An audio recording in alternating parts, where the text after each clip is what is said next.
হাজার বছর ধরে আমি পথ হারিতেছি পৃথিবীর পথে, সিংহল সমুদ্র থেকে নিশীথের অন্ধকারে, মালয় সাগরে। অনেক ঘুরেছি আমি বিম্বিসার অশোকের ধূসর জগতে।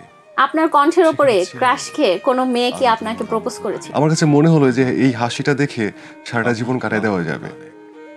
চারিদিকে জীবনের সমুদ্র সফেন আমার দুদণ্ড শান্তি দিয়েছিল। একটা অটোগ্রাফ নিতে এসে আপনার বউ হয়ে গেল?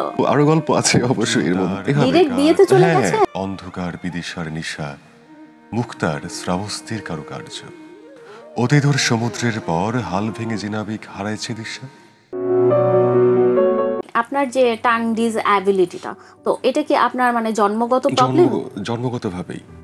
আচ্ছা, মানে কিছু মানুষের তো থাকে এরকম যে নার্ভাস হয়ে গেলে তারা কথা বলতে একটু দেখা যায় তোতলামি করে বা বিভিন্ন ধরনের সমস্যায় হাত পা কাঁপে, তাই না? তো আপনার এটা জন্মগতভাবে? আচ্ছা, নিজের উপর কখনো জেদ হয়েছে যে আমি হয়তো কিছু করতেই পারবো না? না না, আমার কাছে মনে হচ্ছে পারবো। আপনার কণ্ঠের উপরে ক্রাশ খেয়ে কোনো মেয়ে কি আপনাকে প্রপোজ করেছে কিনা? অনেকে বলেছে, অনেকে ক্রাশ টাশ খেয়েছে আর কি। আচ্ছা, তো কিভাবে প্রপোজ করেছে? অনেক সুন্দর করে তারা লিখেছে। যেমন আপনার তো কণ্ঠ অনেক সুন্দর, আপনার চেয়ে সুন্দর করে তো বলা পসিবল না। না, আসলে আমার কণ্ঠ সুন্দর আপনারা বলেন, আমার কাছে কখনোই মনে হয়নি আমার কণ্ঠ সুন্দর। আমার বাবার কণ্ঠ বেশি সুন্দর। আচ্ছা, তো মানে আঙ্কেল কি এখন বেঁচে আছে? জি, আব্বা বেঁচে আছে। আচ্ছা, তো ওনার কণ্ঠটাই আপনি পেয়েছেন? না, আব্বার কণ্ঠ আরো সুন্দর। আচ্ছা, তো আসলে মেয়েরা আপনাকে কিভাবে প্রপোজ করতো, আমি আসলে সেটা জানতে চাচ্ছি। বলতেন, এখনো বলে আমার কণ্ঠের প্রেমে পড়েছেন। মানে আপনার কি বিয়ের অফার দেয় কিনা? বিয়ে তো করেছি, আমি তো বিয়ে করে একদম সবাইকে জানিয়ে দিয়েছি, ফেসবুকে পোস্ট দিয়ে জানিয়ে দিয়েছি আমি বিয়ে করেছি। আচ্ছা, ভাবি কি এগুলো নিয়ে কোনো জেলাস ফিল করে কিনা? না, আমার ওয়াইফ খুব ভালো আবৃত্তি করেন, খুব ভালো গান গায়। তাই? তো কিভাবে আপনাদের পরিচয়? পরিচয় একটা অনুষ্ঠানে গিয়ে। কোন অনুষ্ঠান? পাবনায় গিয়েছিলাম, পাবনার সাথিয়াতে আব্দুল আল মামুন ভাইয়ের আমন্ত্রণে গিয়েছিলাম। ওখানে আবৃত্তি করে নিচে নেমেছি, অনেকজন দাঁড়ালেন অটোগ্রাফ নেবার জন্য। অটোগ্রাফ যারা নিচ্ছিলেন তার মধ্যে আমার ওয়াইফও ছিল। ও আচ্ছা আচ্ছা, মানে উনি এখন একটা অটোগ্রাফ নিতে এসে আপনার বউ হয়ে গেল? জি। এটাও পসিবল? মানে ভাইয়া ভাইয়া একটা অটোগ্রাফ, ভাইয়া থেকে সাইয়া। আরো গল্প আছে অবশ্যই এর মধ্যে। হ্যাঁ, আমি শুনতে চাচ্ছি। আবৃত্তি করে নিচে নামলাম, তো আসলেন কয়েকজন অটোগ্রাফ নিচ্ছিলেন, তার মধ্যে উনিও আসলেন। এসে বললেন, স্যার আপনার একটা অটোগ্রাফ দেন। তো আমি তাকে বললাম যে আপনার নাম? বিশাল বড় নাম, সিদরাতুন মুনতাহা সাবিহা। তারপর আমি বললাম যে এত বড় নাম লেখা যাবে না, আমি ছোট করে লিখে দিই সাবিহা। তো সুন্দর করে একটা হাসি দিলেন। আমার কাছে মনে হলো যে এই হাসিটা দেখে সারাটা জীবন কাটায় দেওয়া যাবে। মানে এই হাসিতেই আপনি পটে গেছেন? হ্যাঁ, এই হাসিতেই।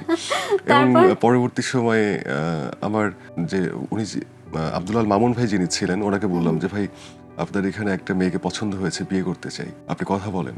ডাইরেক্ট বিয়েতে চলে গেছেন? হ্যাঁ, কোনো পছন্দ হবে কিনা, মানে রিলেশন করবেন কিনা? না, ওর সাথে কথা না বলেই কোনো রকমের কোনো নাই। আমার কথা হচ্ছে যে বিয়ে করব। প্রেম ট্রেম করে কি হবে? প্রেম ট্রেম না, সরাসরি বিয়ে। এর আগে প্রেম করেননি? হ্যাঁ, প্রেম তো করেছি। কয়টা করেছেন? হিসেব করিনি। অগণিত প্রেম এই ভয়েস দিয়ে? অগণিত না, হাতে গোনা কয়েকটা করেছি। হাতে গোনা কয়েকটা? ছাড়লেন কেন? তারা আমাকে ছেড়ে গেছে। এত সুন্দর ভয়েস রেখে ছেড়ে গেল? শুধু ভয়েস দিয়ে তো আর জীবন চলবে না। ওই সময় আমার সময় খারাপ ছিল। সময় খারাপ বলতে কি বোঝাচ্ছেন?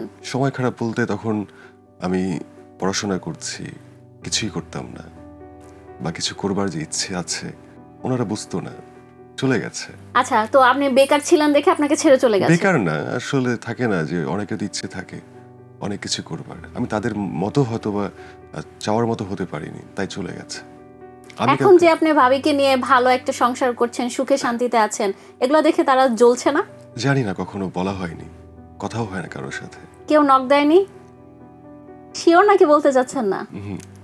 নক দেয়নি। থাকে না কিছু মানুষ যে হ্যাঁ আমি একসময় আমার এক্স এত ভালো জায়গায় চলে গেল, এখন আমি একটু আগুন লাগিয়ে দিই মানে সংসারের মধ্যে। না, এরকম দুঃসাহস দেখাবে না। তাই? তো কখনোই ভাবিকে ডিস্টার্ব করেনি? কখনোই না, কোনোদিনই না। আচ্ছা, এখন কি ভাবির সাথে আপনার বন্ডিংটা কেমন হচ্ছে? আলহামদুলিল্লাহ দুর্দান্ত।